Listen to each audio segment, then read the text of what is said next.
Hello, learning for HSS social സയൻസിൻ്റെ മറ്റൊരു വീഡിയോയിലേക്ക് എല്ലാവർക്കും സ്വാഗതം. കഴിഞ്ഞ വീഡിയോയിൽ നമ്മൾ കണ്ടിട്ടുണ്ടായിരുന്നത് പോർച്ചുഗീസുകാരും അവരുടെ എൻട്രിയും അതിനോടനുബന്ധിച്ച പോയിൻസുമായിരുന്നു.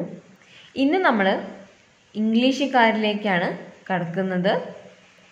അപ്പോൾ ഫസ്റ്റ് പാർട്ട് എല്ലാവരും പോയിട്ട് കാണുക. ഇംഗ്ലീഷ് ഈസ്റ്റ് ഇന്ത്യ കമ്പനി സ്ഥാപിതമാകുന്നത് 1600-ലാണ്. ഡച്ച് ഈസ്റ്റ് ഇന്ത്യ കമ്പനി സ്ഥാപിതമാകുന്നത് 1602. ഫ്രഞ്ച് ഈസ്റ്റ് ഇന്ത്യ കമ്പനി സ്ഥാപിതമാകുന്നത് 1664. ഈ 3 വർഷവും വളരെ ഇമ്പോർട്ടൻ്റ് ആണ്. തീർച്ചയായിട്ടും പഠിച്ചിരിക്കേണ്ട വർഷമാണ്. English East India company 1600, then Dutch East India company 1602, then French East India company 1664. English East India കമ്പനിയെയാണ് ജോൺ കമ്പനി എന്നറിയപ്പെട്ടിരുന്നത്. ദെൻ ഡെൻമാർക്കുകാർ ഡാൻസ്ബർഗ് കോട്ട നിർമ്മിച്ചു 1620. എവിടെയാണ്? തമിഴ്നാട്ടിലെ തരംഗമ്പാടി. ഇതും എക്സാമിന് ചോദിച്ചിട്ടുള്ളതാണ്.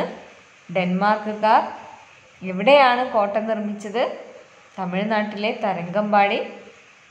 ഡാൻസ്ബർഗ് കോട്ട എന്നറിയപ്പെടുന്നു. വർഷം 1620. ഇന്ന് നമ്മൾ ഫോക്കസ് ചെയ്യുന്നത് ഇംഗ്ലീഷ് ഈസ്റ്റ് ഇന്ത്യ കമ്പനിയാണ്. ഡച്ച് ഫ്രഞ്ച് കമ്പനികളെ കുറിച്ച് വരുന്ന വീഡിയോസിൽ നമ്മൾ ഡിസ്കസ് ചെയ്യുന്നതായിരിക്കും. അപ്പോൾ നമ്മൾ മുഗൾ ഭരണം പറഞ്ഞ സമയത്ത് കണ്ടിട്ടുണ്ടായിരുന്നു, ജഹാംഗീർ 1611 ഇംഗ്ലീഷുകാർക്ക് ഫാക്ടറി നിർമ്മിക്കാൻ അനുവാദം നൽകുന്നുണ്ട്. അങ്ങനെ ഇംഗ്ലീഷുകാർ അവരുടെ ആദ്യത്തെ ഫാക്ടറി ഇന്ത്യയിൽ നിർമ്മിക്കുന്നു. എവിടെയാണ് അവർ ആദ്യത്തെ ഫാക്ടറി നിർമ്മിക്കുന്നത്? സൂററ്റിലാണ്. വർഷം 1611. ഫാക്ടറി നിർമ്മിക്കാൻ ഇംഗ്ലീഷുകാർക്ക് അനുവാദം നൽകിയ മുഗൾ ഭരണാധികാരിയാണ് ജഹാംഗീർ. ഓക്കെ, അപ്പോൾ ഈ സ്ലൈഡിൽ നമ്മൾ പറഞ്ഞിട്ടുള്ളത് ഇംഗ്ലീഷ് ഈസ്റ്റ് ഇന്ത്യ കമ്പനി സ്ഥാപിതമാവുന്നത് 1600, Dutch East India company 1602, French East India company 1664, Dansborg കോട്ട ഡെൻമാർക്കുകാർ നിർമ്മിച്ചു 1620. എവിടെയാണ്? തരംഗമ്പാടിയിൽ. ദെൻ ലാസ്റ്റ് ഇംഗ്ലീഷുകാരുടെ ആദ്യത്തെ ഫാക്ടറി നിർമ്മിക്കുന്നത് സൂററ്റിലാണ് 1611. ഓക്കെ, ഇംഗ്ലീഷുകാർ ഇന്ത്യയിലേക്ക് വരുന്ന സമയത്ത് പോർച്ചുഗീസുകാരും ഇവിടെ ഉണ്ട് അല്ലേ? അങ്ങനെ 1661 പോർച്ചുഗീസുകാർ ബ്രിട്ടീഷ് രാജകുമാരന് ബോംബെ സ്ത്രീധനമായി നൽകുന്നുണ്ട്. അപ്പോൾ പോർച്ചുഗീസുകാരുടെ കയ്യിൽ നിന്നും ഇംഗ്ലീഷുകാർക്ക് ബോംബെ ലഭിക്കുന്ന വർഷം 1661. ഓക്കെ, ഈ കാലഘട്ടങ്ങളിൽ ബംഗാൾ ഭരിച്ചിരുന്നത് നവാബായ സിറാജുദ്ദൗളയാണ്. ബ്രിട്ടീഷ് ഈസ്റ്റ് ഇന്ത്യൻ കമ്പനിക്ക് ഇന്ത്യയിൽ വ്യാപാരം നടത്തുന്നതിനുള്ള അനുമതി ഉണ്ടായിരുന്നു. എന്നാൽ കമ്പനിയുടെ പേരും പറഞ്ഞുള്ള ഉദ്യോഗസ്ഥരുടെ ചൂഷണങ്ങൾ സിറാജുദ്ദൗള ചോദ്യം ചെയ്യുകയും കൽക്കത്തയിലെ ഇവരുടെ ഫാക്ടറി റൈഡ് ചെയ്യുകയും ചെയ്യുന്നു. അവിടെ നിന്നും ബ്രിട്ടീഷ് ഉദ്യോഗസ്ഥരെ പിടികൂടുകയും അവരെ ഇരുട്ടറയിൽ അടയ്ക്കുകയും ചെയ്യുന്നു. പിറ്റേ ദിവസത്തേക്ക് ഒരുപാട് പേർ അതിൽ മരണമടയുന്നു. ഇതാണ് ഇരുട്ടറ ദുരന്തം എന്നറിയപ്പെടുന്നത്. ഇത് നടക്കുന്നത് 1756-ലാണ്. ഇരുട്ടറ ദുരന്തത്തെ ബ്ലാക്ക് ഹോൾ ട്രാജഡി എന്നും അറിയപ്പെടുന്നു. ഈ ഇരുട്ടറ ദുരന്തം നടന്നതോടെ ബ്രിട്ടീഷുകാർ സൈന്യവുമായി എത്തുകയും സിറാജുദ്ദൗളയെ പരാജയപ്പെടുത്തുകയും ചെയ്യുന്നു. ഇതാണ് പ്ലാസി യുദ്ധം എന്നറിയപ്പെടുന്നത്. ഈ പ്ലാസി യുദ്ധത്തിന് നേതൃത്വം നൽകുന്നത് റോബർട്ട് ക്ലൈവ് ആണ്. റോബർട്ട് ക്ലൈവ് എന്ന ബ്രിട്ടീഷ് ഉദ്യോഗസ്ഥനെ സൈന്യത്തിൻ്റെ തലവനായി കമ്പനി നിയമിക്കുകയും ഈ റോബർട്ട് ക്ലൈവാണ് 1757 പ്ലാസിയിൽ വെച്ച്, എവിടെയാണ് പ്ലാസി? ബംഗാളിലാണ്. ബംഗാളിലെ പ്ലാസിയിൽ വെച്ച് ബംഗാളിലെ നവാബായിരുന്ന സിറാജുദ്ദൗളയെ പരാജയപ്പെടുത്തുന്നു. ഇതാണ് പ്ലാസി യുദ്ധം എന്നറിയപ്പെടുന്നത്.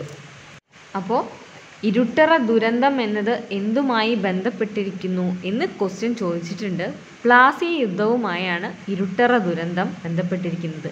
ഇരുട്ടറ ദുരന്തം 1756 തൊട്ടടുത്ത വർഷമാണ് പ്ലാസി യുദ്ധം 1757 എന്നോർത്തിരിക്കുക.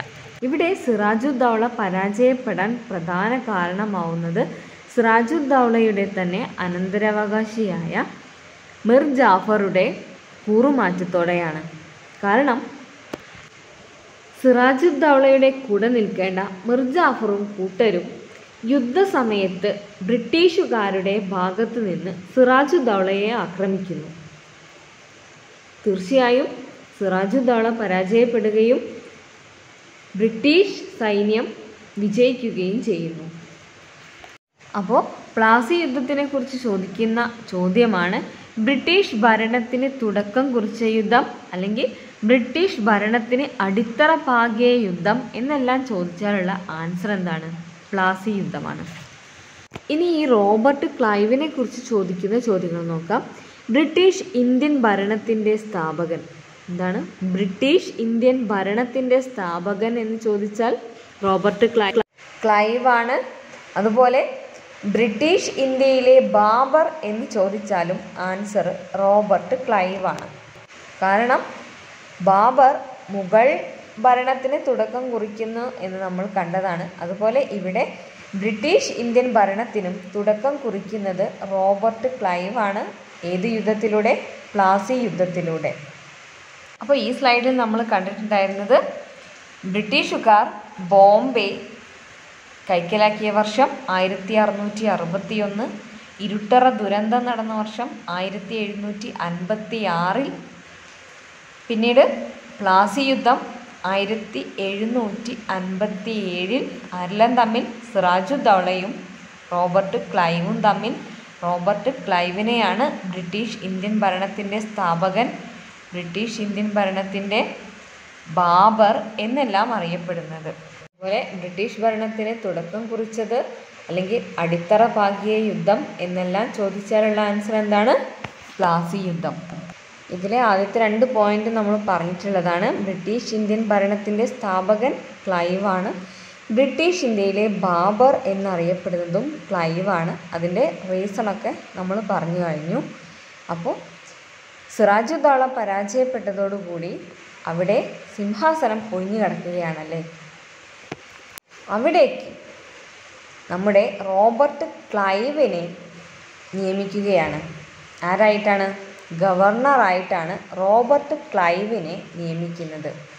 അപ്പോൾ ബംഗാളിലെ ആദ്യത്തെ ഗവർണർ എന്ന് ചോദിച്ചാൽ റോബർട്ട് ക്ലൈവാണ്. ഇനി ഒരാളും കൂടിയുണ്ട്. ആരാണ്? നമ്മളെ സിറാജുദ്ദൗളയെ പരാജയപ്പെടുത്താൻ കൂട്ടുനിന്ന അനന്തരാവകാശിയായ മിർ ജാഫർ. മിർ ജാഫറും ഒരുപാട് പ്രതീക്ഷയോടു കൂടിയാണ് നിൽക്കുന്നത്. എന്ത്? സ്ഥാനം ലഭിക്കാൻ വേണ്ടി. അങ്ങനെ മിർ ജാഫറെയും നിരാശനാക്കാൻ പാടില്ലല്ലോ. അതുകൊണ്ട് മിർ ജാഫർക്കും ഒരു സീറ്റ് കൊടുക്കുന്നു. ഇപ്പോൾ ബംഗാള് ഭരിക്കാൻ വേണ്ടി 2 ഉദ്യോഗസ്ഥരായി. ഒന്ന് റോബർട്ട് ക്ലൈവും ഒന്ന് മിർ ജാഫറും. ഇതാണ് ദ്വിഭരണം എന്നറിയപ്പെടുന്നത്. 2 ഭരണാധികാരിയുണ്ടെങ്കിലും ജനങ്ങൾക്ക് പ്രത്യേകിച്ച് ഉപകാരമൊന്നും കിട്ടുന്നില്ല. ഇതാണ് ദ്വിഭരണം അല്ലെങ്കിൽ ഡയാർക്കി എന്നെല്ലാം അറിയപ്പെടുന്നത് ഈ സിസ്റ്റത്തെ ആയിരുന്നു. അപ്പോൾ ദ്വിഭരണം നടപ്പിലാക്കിയത് ആര് എന്നുള്ള ചോദ്യം പലതവണ PSC ചോദിച്ചിട്ടുള്ളതാണ്. ആൻസർ ആരാണ്? റോബർട്ട് ക്ലൈവാണ് ദ്വിഭരണം നടപ്പിലാക്കിയത്. ഈ സ്ലൈഡിൽ നമ്മൾ കണ്ടത് ബംഗാളിലെ ആദ്യ ഗവർണർ ആരാണ്? റോബർട്ട് ക്ലൈവാണ്. എന്താണ് ദ്വിഭരണം എന്ന് നമ്മൾ പറഞ്ഞു. അതുപോലെ ദ്വിഭരണം നടപ്പിലാക്കിയതും ക്ലൈവാണ്. ഓക്കെ. അടുത്തത് വാണ്ടി വാഷ് യുദ്ധം. ഇത് നടക്കുന്നത് 1760 ഫ്രഞ്ചുകാരുടെ അധീശത്വം നിർത്തലാക്കിയ യുദ്ധമാണ് വാണ്ടിവാഷ് യുദ്ധം. ഈ വാണ്ടിവാഷ് എന്ന സ്ഥലം സ്ഥിതി ചെയ്യുന്നത് തമിഴ്നാട്ടിലാണ്. വാണ്ടിവാഷ് യുദ്ധം ആരൊക്കെ തമ്മിലായിരുന്നു? ഫ്രഞ്ചുകാരും ഇംഗ്ലീഷുകാരും തമ്മിൽ. ഇതിൻ്റെ റിസൾട്ട് എന്തായിരുന്നു? ഫ്രഞ്ചുകാർ അവരുടെ കോളനികളിൽ ഒതുങ്ങുകയും പുതിയവ വെട്ടിപ്പിടിക്കാനുള്ള ശ്രമങ്ങൾ നിർത്തലാക്കുകയും ചെയ്തു. അതായത് ഫ്രഞ്ചുകാരുടെ അധീശത്വം അവരുടെ നിലനിൽക്കുന്ന കോളനികളിൽ മാത്രമായി ചുരുക്കുകയും പുതിയവ വെട്ടിപ്പിടിക്കാനുള്ള അധികാരം നിർത്തലാക്കുകയും ചെയ്തു. വാണ്ടിവാഷ് യുദ്ധത്തിൻ്റെ ഇയർ ഓർത്തിരിക്കുക, 1760. ഓക്കെ. വാണ്ടിവാഷ് യുദ്ധത്തിന് നേതൃത്വം നൽകിയ ഇംഗ്ലീഷ് സൈന്യാധിപനാണ് കൂട്ട് ആൻഡ് ഫ്രഞ്ച് സൈന്യാധിപനാണ് ലാലി. ഈ ലാലിയെ കൂട്ട് പരാജയപ്പെടുത്തുകയാണ് ഈ യുദ്ധത്തിലൂടെ. ഈ സമയത്ത് യൂറോപ്പിൽ നടക്കുന്ന യുദ്ധമാണ് സപ്തവത്സര യുദ്ധം, 7 years war. ആരൊക്കെ തമ്മിലായിരുന്നു? ഇംഗ്ലീഷുകാരും ഫ്രഞ്ചുകാരും തമ്മിൽ യൂറോപ്പിൽ വെച്ച് നടക്കുന്ന യുദ്ധമാണ് സപ്തവത്സര യുദ്ധം അല്ലെങ്കിൽ 7 years war. 1756 1763 ഇടയ്ക്കുള്ള കാലഘട്ടത്തിലാണ് സപ്തവത്സര യുദ്ധം നടക്കുന്നത്. ഈ സപ്തവത്സര യുദ്ധത്തിൻ്റെ ഒരു ബാക്കിയാണ് അല്ലെങ്കിൽ അതിൻ്റെ ഒരു സ്വാധീനം ഈ വാണ്ടിവാഷ് യുദ്ധത്തിലുമുണ്ട്. സപ്തവത്സര യുദ്ധം നടക്കുന്നത് ഇംഗ്ലീഷുകാരും ഫ്രഞ്ചുകാരും തമ്മിൽ യൂറോപ്പിൽ വെച്ചും, വാണ്ടിവാഷ് യുദ്ധം നടക്കുന്നത് ഇംഗ്ലീഷുകാരും ഫ്രഞ്ചുകാരും തമ്മിൽ ഇന്ത്യയിൽ വെച്ചു. ഓക്കെ. പ്ലാസി യുദ്ധത്തിന് ശേഷം 1764 ബക്സാർ യുദ്ധം നടക്കുന്നു. എന്താണത്? പ്ലാസി യുദ്ധത്തിൽ പരാജയപ്പെട്ട സിറാജുദ്ദൗളയുടെ മകനായ ഷുജാഉദ്ദൗള, മിർ ജാഫറുടെ ശേഷം അധികാരത്തിൽ കയറിയ മിർ കാസിം, അതുപോലെ മുഗൾ ചക്രവർത്തിയായ ഷാ ആലം രണ്ടാമൻ തുടങ്ങിയ പരാജയപ്പെട്ട എല്ലാവരും കൂടി ബ്രിട്ടീഷുകാരോട് ഏറ്റുമുട്ടാൻ വീണ്ടും വരികയാണ്. എന്നാൽ ഇവിടെയും ബ്രിട്ടീഷുകാർ വിജയിക്കുകയാണ്. അപ്പോൾ ബക്സാർ യുദ്ധം നടന്നത് 1764 ആരൊക്കെയാണെന്ന് ചോദിക്കാൻ ഓപ്ഷനില്ല, കാരണം ഒത്തിരി പേരുണ്ടായതുകൊണ്ട് തന്നെ ഓരോരുത്തരെയും എടുത്ത് ചോദിക്കാൻ ചാൻസ് ഇല്ല. അപ്പോൾ ബക്സാർ സ്ഥിതി ചെയ്യുന്നത് ബംഗാളിലാണ്. യുദ്ധത്തിൻ്റെ വർഷം ഓർത്തിരിക്കുക, 1764. ഈ ബക്സാർ യുദ്ധം അവസാനിപ്പിച്ച ഉടമ്പടിയാണ് അലഹബാദ് ഉടമ്പടി. എന്നാണ് അലഹബാദ് ഉടമ്പടി? 1765. എന്താണ് അലഹബാദ് ഉടമ്പടിയിൽ പറയുന്നത്? ബംഗാൾ, ബീഹാർ, ഒറീസ എന്നിവിടങ്ങളിലെ നികുതി പിരിക്കാനുള്ള അവകാശം ഈ ഉടമ്പടിയിലൂടെ ബ്രിട്ടീഷുകാർക്ക് ലഭിക്കുകയാണ്. അപ്പോൾ അലഹബാദ് ഉടമ്പടി 1765 ബംഗാൾ, ബീഹാർ, ഒറീസ എന്നിവിടങ്ങളിലെ നികുതി പിരിക്കാനുള്ള അവകാശം ഇപ്പോൾ ആർക്ക് കിട്ടി? ബ്രിട്ടീഷുകാർക്ക് കിട്ടി. ഓക്കെ. ദെൻ ബംഗാളിലെ ആദ്യത്തെ ഗവർണർ ജനറലായി 1772 വാറൻ ഹേസ്റ്റിങ്ങിനെ ചുമതലപ്പെടുത്തുന്നു. അപ്പോൾ ബംഗാളിലെ ആദ്യത്തെ ഗവർണർ ജനറലായി ആരെയാണ് പോസ്റ്റ് ചെയ്യുന്നത്? വാറൻ ഹേസ്റ്റിങ്സിനെ. അതോടൊപ്പം 1773 റെഗുലേറ്റിംഗ് ആക്ട് എന്നൊരു നിയമം കമ്പനി പാസ്സാക്കുകയാണ്. ക്രമീകരണ നിയമം. റെഗുലേറ്റിംഗ് ആക്ട് എന്ന ക്രമീകരണ നിയമം വർഷം ഓർത്തിരിക്കുക, 1773. ഇതിൽ കുറച്ച് കണ്ടീഷൻസ് കൊണ്ടുവരികയാണ് എങ്ങനെ ഇന്ത്യ ഭരിക്കണം എന്നതിനെ പറ്റി. ബംഗാൾ ഗവർണർ, അതായത് ബംഗാളിൽ ഭരിച്ചിരുന്ന ഗവർണർ ഇനി മുതൽ ഗവർണർ ജനറൽ ഓഫ് ബംഗാൾ എന്നറിയപ്പെടും. കൂടാതെ 4 അംഗങ്ങൾ അടങ്ങിയ ഒരു ആലോചനാ സഭ ഈ ഗവർണർ ജനറലിനെ സഹായിക്കാൻ ഉണ്ടായിരിക്കും. അപ്പോൾ ബംഗാൾ ഗവർണറെ എന്തറിയപ്പെടും? ഗവർണർ ജനറൽ ഓഫ് ബംഗാൾ എന്നറിയപ്പെടുന്നു. ഇവരെ സഹായിക്കാൻ 4 അംഗങ്ങൾ. അതുപോലെ മദ്രാസ്, മുംബൈ എന്നിവിടങ്ങളിലെ ഗവർണർമാർ ഇനി മുതൽ ഗവർണർ ജനറലിൻ്റെ കീഴിലായിരിക്കും വരുന്നത് എന്നുകൂടി പറയുന്നു. ഇവിടേക്കുള്ള മദ്രാസും മുംബൈയും ബംഗാൾ ഗവർണർ ജനറലിൻ്റെ കീഴിലായിരിക്കും ഇനി മുതൽ. കൂടാതെ കൊൽക്കത്തയിൽ സുപ്രീം കോടതി സ്ഥാപിക്കാനും അനുമതി നൽകുന്നു. അപ്പോൾ ബംഗാളിലെ ആദ്യത്തെ ഗവർണർ ആരായിരുന്നു? റോബർട്ട് ക്ലൈവ് ആയിരുന്നു. ഇവിടെ പറഞ്ഞത് ബംഗാളിലെ ആദ്യത്തെ ഗവർണർ ജനറലാണ് വാറൻ ഹേസ്റ്റിങ്സ്. 1772 നിയമിക്കുന്നത്. 73 റെഗുലേറ്റിംഗ് ആക്ട്, അതിൽ 4 കണ്ടീഷൻസ്. ഓക്കെ, അങ്ങനെ 1774 സുപ്രീം കോടതി സ്ഥാപിക്കുന്നുണ്ട്. അവിടുത്തെ പ്രധാനപ്പെട്ട ആദ്യത്തെ ന്യായാധിപനായിരുന്നു എലീജ ഇംബെ. എലീജ ഇംബെ എന്നായിരുന്നു ന്യായാധിപൻ്റെ പേര്. 72 വാറൻ ഹേസ്റ്റിങ്സ് അധികാരത്തിൽ വരുന്നതോടെ ബംഗാളിൽ നടപ്പിലാക്കിയിരുന്ന ദ്വിഭരണം അല്ലെങ്കിൽ ഡയാർക്കി നിർത്തലാക്കി. ഇനി 1773 റെഗുലേറ്റിംഗ് ആക്ടിന് ചില പോരായ്മകൾ ഉണ്ടായിരുന്നു. കാരണം ഒരുപാട് നിർദ്ദേശങ്ങൾ വെച്ചിരുന്നെങ്കിലും അവയുടെ ഒന്നും പ്രവർത്തന രീതിയെക്കുറിച്ച് സൂചിപ്പിച്ചിട്ടില്ല.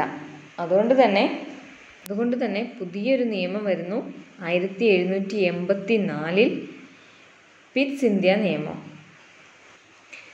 ഇതിൻ്റെ എല്ലാം ഉള്ളടക്കം, ഈ ഓരോ നിയമങ്ങളും ഉണ്ടാക്കുന്നത് ബ്രിട്ടീഷുകാർ എങ്ങനെ ഇന്ത്യ ഭരിക്കണം എന്നുള്ളതിനുള്ള ഒരു രൂപരേഖയാണ്. പിറ്റ്സ് എന്നത് ഈ സമയത്ത് ബ്രിട്ടൻ ഭരിച്ച പ്രധാനമന്ത്രിയായിരുന്നു. അപ്പോൾ അദ്ദേഹത്തിൻ്റെ പേരിലാണ് ഈ ഇന്ത്യൻ നിയമം അറിയപ്പെടുന്നത്, പിറ്റ്സ് ഇന്ത്യ നിയമം. ഇനി അതിൽ നൽകിയിരിക്കുന്ന നിർദ്ദേശങ്ങളാണ് താഴെ തന്നിരിക്കുന്നത്. രാജാവിൻ്റെ അനുമതിയോടുകൂടി മാത്രമേ ഗവർണർ ജനറലിനെ നിയമിക്കാനാവൂ. ഏത് രാജാവാണ്? ഇംഗ്ലണ്ടിലെ രാജാവിൻ്റെ അനുമതിയോടുകൂടി മാത്രമേ ഗവർണർ ജനറലിനെ നിയമിക്കാനാവൂ. അതുപോലെ റെഗുലേഷൻ നിയമത്തിൽ പറഞ്ഞിരുന്ന ആലോചനാ സഭ എന്തിനായിരുന്നു? ഗവർണർ ജനറലിനെ സഹായിക്കാനുള്ള ആലോചനാ സഭയുടെ അംഗസംഖ്യ 4 അതിൽ നിന്നും 3 കുറച്ചു. ആലോചനാ സഭയ്ക്ക് പുറമെ മറ്റൊരു സമിതി കൂടി രൂപീകരിക്കുകയാണ് നിയന്ത്രണ സമിതി. 6 അംഗങ്ങളടങ്ങുന്ന നിയന്ത്രണ സമിതി രൂപീകരിക്കാൻ നിർദ്ദേശിക്കുന്നുണ്ട്. കൂടാതെ ഗവർണർ ജനറൽ ബ്രിട്ടീഷ് സൈന്യത്തിന് കമാൻഡർ ഇൻ ചീഫായി പ്രവർത്തിക്കും. അപ്പോൾ പിറ്റിൻ്റെ ഇന്ത്യ നിയമം കൊണ്ടുവന്നത് 1784 പിന്നെ പ്രധാനപ്പെട്ട നിർദ്ദേശങ്ങളും ഓർത്തിരിക്കുക. ഇനി വാറൻ ഹേസ്റ്റിങ്സിൻ്റെ പ്രധാനപ്പെട്ട പോയിന്റ്സുകൾ എന്തൊക്കെയാണെന്ന് നോക്കാം. കൽക്കട്ടയിൽ റവന്യൂ ബോർഡ് സ്ഥാപിച്ചത് വാറൻ ഹേസ്റ്റിങ്സ് ആണ്. കൽക്കട്ടയിൽ റവന്യൂ ബോർഡ് സ്ഥാപിച്ചു. ദെൻ മുസ്ലിങ്ങളുടെ വിദ്യാഭ്യാസ പുരോഗതിക്കായി കൽക്കട്ട മദ്രസ സ്ഥാപിച്ചത്. കൽക്കട്ട മദ്രസ എന്തിനു വേണ്ടിയിട്ടാണ്? മുസ്ലിങ്ങളുടെ വിദ്യാഭ്യാസ പുരോഗതിക്കായി. എവിടെയാണ്? കൽക്കട്ടയിൽ.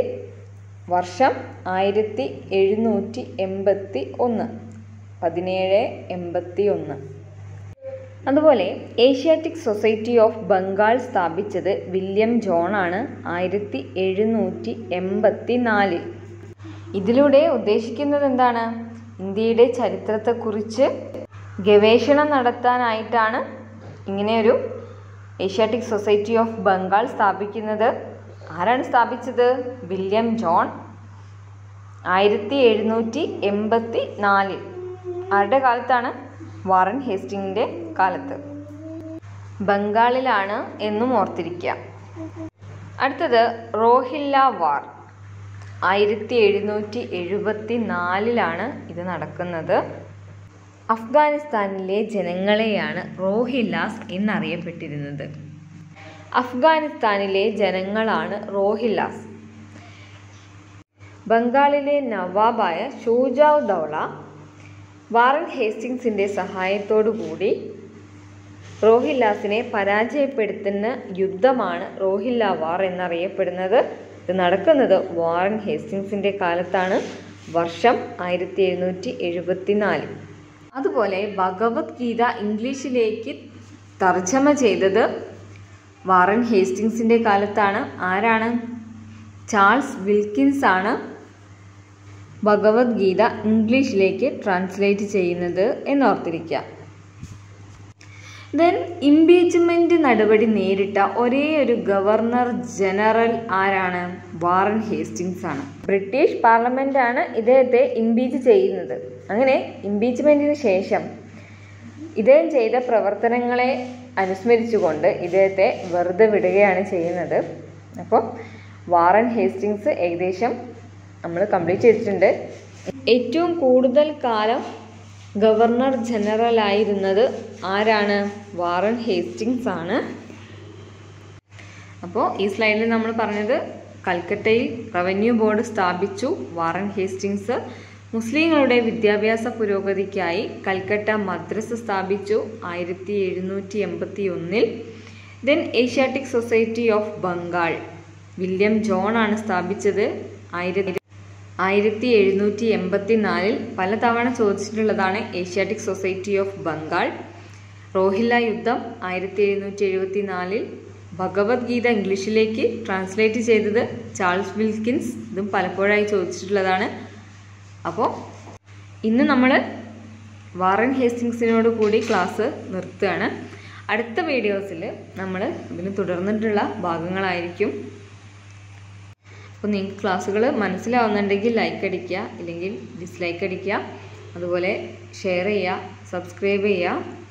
പുതിയൊരു വീഡിയോയുമായി വരുന്നത് വരെ ബൈ.